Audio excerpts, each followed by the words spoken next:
शैतान चाहेनी जे आपण यह जानतु। वर्तमान आपण कहतु आपण भी कौन चाहती यह जानिबा पाई?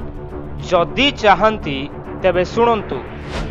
हठात जदि शैतान एवं आपणकर सम्मुखा सम्मुखी हो जाए तेबे आपण कौन करिवे?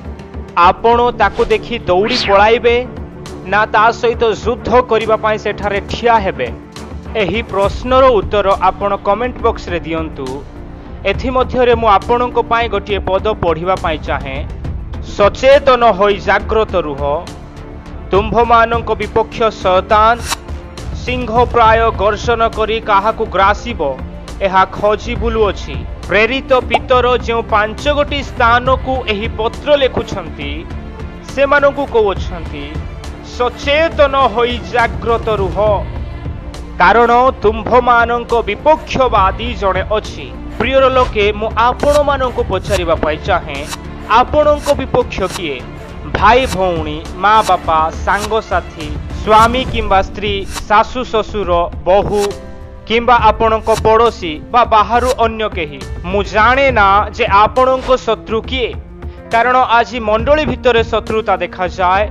जणे पालक आउ जणे पालकंक सहित शत्रुता, एहीपरि प्रत्येक स्थान रे प्रत्येक मंडली रे किछि ना किछि देखा जाए। किंतु एठारे पितर कहंती तुम्भमानंक विपक्ष शैतान, आउ से काहाकू ग्रासिब काहाकू विनाश करिबो एहा खोजी बुलुअछि सिंह प्राय गर्जन करी। एहीपरि शत्रु को छाड़ी दे मनुष्य मानंकू कि आज शत्रु मानिछु? टिके भावी देखंतु प्रिय लोके, शैतान जेतेबेले आयुबंक विपक्ष होई ठिया हेला, आयुबंक अवस्था कौन हैला? निजर संपत्ति गला, निजर पिला माने गले, निजर शरीर गला, शेषरे निजर स्त्री मध्य छाड़ी देला। किंतु शेषरे आयुब से परीक्षारु जय पाइले। एहीपरि बड़ भयंकर परिस्थिति थिला आयुबंकर। किंतु जानी रखंतु प्रियर लोके, वर्तमान आमर पाळी। एठारे पितर आंभकू कहंती से काहाकू ग्रासिबो काहाकू विनाश करिबो एहा खोजी बुलुअछि। तेणु वर्तमान आपण ओ मु चिंता करिबा विषय जे कौन करिबा उचित। आपण कि आज भाबुछंती तार दृष्टि आपणक ऊपर पड़ी नाई? वर्तमान आउ थरे मु पचारु अछि, मते कुहंतु जदि हठात शैतान सहित आपणकर सम्मुखा सम्मुखी हो जाए तेबे आपण कौन करिवे? दौड़ी पलाइबे न फाइट करिवे? ए सबु कही मु आपणकू भयभीत करैबा पाई चाहे नाई, किंतु मु कहिली शैतान चाहे ना जे आपण एहा जानंतु। तेबे ताहा कौन आसंतु जानिबा। हे वत्सगण, तुम्भे माने ईश्वरंक ठारू जात, आउ तुम्भे माने सेमानंकू जय करियछ, कारण तुम्भ मानंक ठारे जे अछंती से जगत रे जे अछि ता ठारू महान। तेबे जगत रे किए अछि? पाउल कहंती जगतपति। तेबे ए जगतपति किए? शैतान। तेणु एही ईश्वरंक वाक्य आंभ मानंकू कहे जे तुम्भ मानंक अंतर रे अछंती से ताहा ठारू महान। काहा ठारू? जे जगत रे अछि। किए जगत रे अछि? जगतपति शैतान। किए आंभ मानंक अंतर रे अछंती? प्रभु जीशु। एही पवित्र वाक्य आंभ मानंकू कहे शैतान ठारू प्रभु जीशु महान, आउ प्रभु जीशु आंभ मानंक अंतर रे अछंती। तेबे भय काहाकू? मु आउ गोटिए उत्साहजनक वाक्य आपण मानंकू देखाइबा पाई चाहे। अतएव तुम्भे माने ईश्वरंकर बशीभूत हुओ, शैतान को प्रतिबाधा करो, ताहेले से तुम्भ मानंक निकटरू पलाई जिवो। तेबे मते कुहंतु शैतान को दूर करिबा पाई, शैतान को तोड़िबा पाई उपाय कौन? जे शैतान ठारू महान से प्रभु जीशुंकर बशीभूत हबाकू पड़िबो।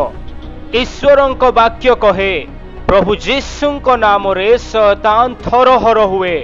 वर्तमान मते कुहंतु प्रियर लोके, शैतान केते शक्तिशाली ना केते दुर्बल? वास्तव रे लोके शैतान को प्रशंसा करी जो सब कथा कहंती जे से केते भयंकर केते शक्तिशाली से एहा करिदेबो से ताहा करिदेबो संध्या होइछि छोट पिला बाहर को न जाऊ संध्या होइछि पिलार माँ बाहर को न जाऊ एहिपरि आउ कौन कौन सबु कही शैतान को डरी जाती। प्रियर लोके केते दिन शैतान को एपरि प्रशंसा करिवो एई सबु वाक्य न जानी आउ शैतान मध्य चाहे ना जे ए सबु वाक्य आपण जानंतु। एणु एही छोटिया वीडियो द्वारा आपण माने जानी रखंतु शैतान पाखरे किछि शक्ति नाही से दुर्बल मूर्ख तार ना किछि बुद्धि अछि ना शक्ति ज्ञान किंतु प्रियर लोके मु कहिबा पई चाहे आमे जेबे प्रभु जीशुंकर बसीभूत हेबा तेबे से दुर्बल हेबो तेबे से दूर हेबो। प्रभु जीशुंकर बसीभूत न होई जदि आमे किछि काम करूछु तेबे आमे पराजय हेबा। आपण माने तो स्केबार 7 पुत्रंक विषय जानी अछंती जीशुंको बसीभूत न होबा सकाशु कोन घटिला से मानक प्रति। प्रेरित पाउलो भूत मानंकु छडौथिबा देखि से माने मध्य छडेइबा पई गले सेथिरे दुष्ट आत्मा से मानंकु उत्तर देला आम्भे जीशुंकु जानु ओ पाउलोंकु चिन्हु मात्र तुम्भे माने किए। देखंतु एठारे मंद आत्मा चिन्हि दउछि जे से माने प्रभु जीशुंको बसीभूत नाहंती ए माने मते बाहर करि पारिबेनी। आउ से दुष्ट आत्मा से मानंको ऊपर को डेई पड़ी से मानंको परास्त कला से मानंको आघात कला तहिरे से माने उलग्न होई दौड़ी चली गले। तेणु ईश्वरंको वाक्य कहे प्रथमे प्रभु जीशुंको बसीभूत हो पुणी शैतान को प्रतिबाधा करू तहिरे से दूर हबो। आमे शैतान द्वारा प्रभु जीशुंको परीक्षा मध्य देखु सेठारे प्रभु जीशु ईश्वरंको वाक्यर बसीभूत हेले। जगतर ऐश्वर्य धन संपत्ति कि आउ कौनसी विषय नुह आउ शेषरे प्रभु जीशु कहिले दूर हो शैतान तहिरे शैतान दूर हैला। प्रियर लोके एहा अटे शैतान को पराजय करिवार अस्त्र जीशुंकर बसीभूत हेबा प्रभुंक वाक्यर बसीभूत हेबा आउ तो द्वारा शैतान को पराजय करिबा। प्रियर लोके वर्तमान मते कहंतु युद्ध करिवे ना डरी पलायन करिवे। वर्तमान आमे शैतान रो 5 गोटी दुर्बल विषय देखिबा।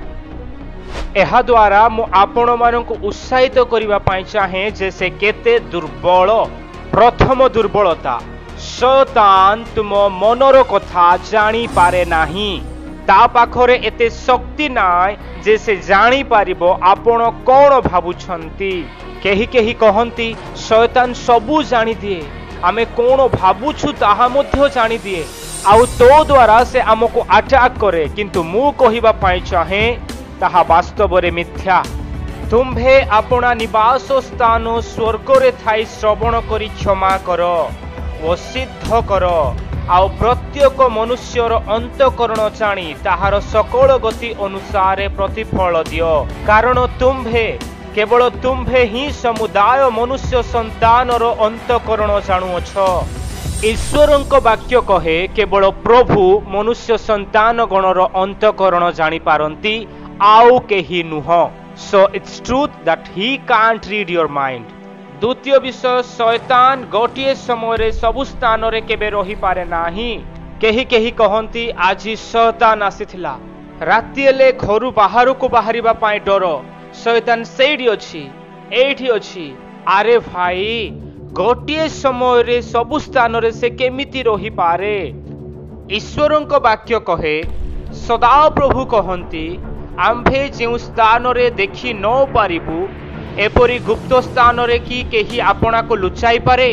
सदा प्रभु कहंती आम्भे की स्वर्ग व मर्त्य व्यापी न थाउ सबु स्थान रे विद्यमान जदि किए अछंती तेबे ताहा सदा प्रभु सेही जीवित पवित्र परमेश्वर को छाड़ी देले सबु स्थान रे विद्यमान आउ केही नाहंती।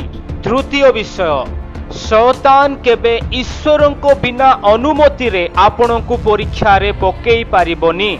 से प्रभु जीशु को परीक्षा करिबा पाए गला किंतु ताहा निज इच्छा रे नुह। ईश्वर को वाक्य कहे सेतेबेले यीशु शैतान द्वारा परीक्षित हेबा निमंते आत्मांक कर्तुक प्रांतर को नीत हेले। पवित्र आत्मांक इच्छा रे प्रभु यीशु परीक्षित हेले। माने प्रभु यीशु परीक्षित हुअन्तु एहा ईश्वरंको इच्छा।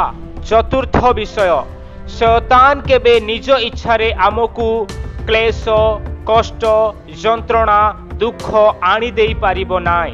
जेतेबेले आयुबंको पाखकु शैतान गला, आयुबंकु रोगरे पकाइबा पाई परमेश्वरंकु अनुमति मागिला।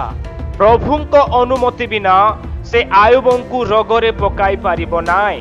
पंचम विषय, शैतान केबे आंभर परित्राण नहीं पारिबनी कि आंभकु परित्राण देई पारिबनी। माने परित्राण देबा बा स्वर्ग को नेबा बा नरकरे पकाइबा एहा ईश्वरंको कार्य अटे। वीडियो शेषरे मु कहिबा पई चाहे आंभ मानंको उद्धारकर्ता प्रभु यीशु महान, सर्वशक्तिमान, सर्वश्रेष्ठ, सर्वव्यापी, सबुठु उच्च पुणी उन्नत। किंतु शैतान दुर्बल, ना ता पाखरे शक्ति अछि ना बल, ना निज इच्छा रे किछि करि पारे। माने जेतिकी ता विषय बाहर प्रचार चली जे से केते शक्तिशाली बोली से सबु मिथ्या अटे। किंतु से बड़ चतुर। तेणु प्रेरित पाउल कहती तार चतुरता जानी ईश्वरंको बसीभूत, ईश्वरंको वाक्यर बसीभूत होई आमे आगकु बढ़ू, तेबे शैतान पराजित आउ आमे समस्ते प्रभु यीशुंको अनुग्रह रे जय प्राप्त। तेणु प्रभु यीशुंको महान शक्ति ओ कार्य को जानी तांको धन्यवाद करू एवं तांको बसीभूत होई रहू। आमेन।